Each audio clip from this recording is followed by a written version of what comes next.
இந்த ஒரு பெண் பணத்தை கொள்ளடிச்சிட்டு அதை பின்னாடி மறைச்சு வைக்கிறா. அந்த பக்கம் ஒளிஞ்சிருந்த ஒரு பிச்சைக்காரன் பார்க்கிறான். அந்த நேரத்துல அந்த பக்கமா ஒரு போலீஸ்காரன் ஓடி வர்றான். அங்க வந்துட்டு அந்த பெண் பின்னாடி பார்த்துட்டே நிக்கிறான். இந்த பெண் திருடி என்ன பண்றீங்க அப்படின்னு சொல்லி கேட்க, இல்ல மேடம், யாரோ ஒரு நபர் கண்ணாடி தொட்டில இருந்து பணத்தை நகையை கொள்ளடிச்சிட்டு வந்துட்டாங்க. அது ஒரு சில்ட்ரன் ஹாஸ்பிட்டல் அப்படின்னு சொல்றாங்க. இவ்வளவு உண்மையா நீங்க சொல்றது அப்படின்னு கேட்டுட்டு, யார் அந்த சின்ன குழந்தை பணத்தை கொள்ளடிச்சிட்டு வந்தா, ஒரு முட்டாள் அப்படின்னு சொல்றா.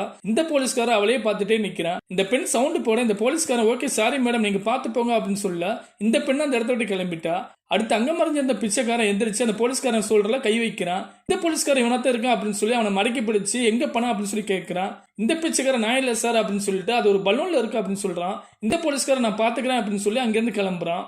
அடுத்து இந்த பிச்சைக்காரன் அந்த பெண் இருக்கிற இடத்துக்கு போயிட்டு உன்னோட விரல் அழகா இருக்கு அப்படின்னு சொல்றான். இந்த பெண் சொல்றான், நீ இப்ப இந்த இடத்த விட்டு போகலைன்னா நான் யாரையாவது கூப்பிடுவேன் அப்படின்னு சொல்ல, அப்ப இந்த பிச்சைக்காரன் சொல்றான், நீ பணத்தை எல்லாத்தையும் பலூன்ல மறைச்சு வச்சிருக்க தெரியும் அப்படின்னு சொல்றான். இப்ப நான் சொல்றேன் நீ கேட்டுதான் ஆகணும் அப்படின்னு சொல்லிட்டு நம்ம 2 பேரும் பிசினஸ் பண்ணலாமா அப்படின்னு சொல்றான்.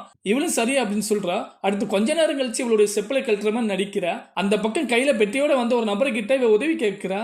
அந்த நபர் எனக்கு நேரம் இல்லை அப்படின்னு சொல்லிட்டு கிளம்புறாங்க. இவன் நினைக்கிறா இதெல்லாம் செட் ஆகாதா அப்படின்னு சொல்லிட்டு பிளான் பி அப்படின்னு சொல்றா. அந்த பிச்சைக்காரன் அந்த மரத்துல இருந்து கீழே விழுந்து இவளை கிட்னாப் பண்ண போறான். அந்த பெட்டி கொண்டு போன நபர் அந்த பெட்டியை அங்க வச்சுட்டு இவளை காப்பாத்த வர்றான். அந்த நேரத்துல அந்த பெண் என்ன செய்யறான்னு அந்த பெட்டியை கொண்டு அந்த பக்கமா கொண்டு போய் ஓபன் பண்ணி பாக்குறா. அப்பதான் தெரியுது இந்த 2 பேருமே இவளை ஏமாத்திருக்காங்க அப்படின்னு சொல்லி. அது வேற யாரும் கிடையாது, அவன் தான் போலீஸ்.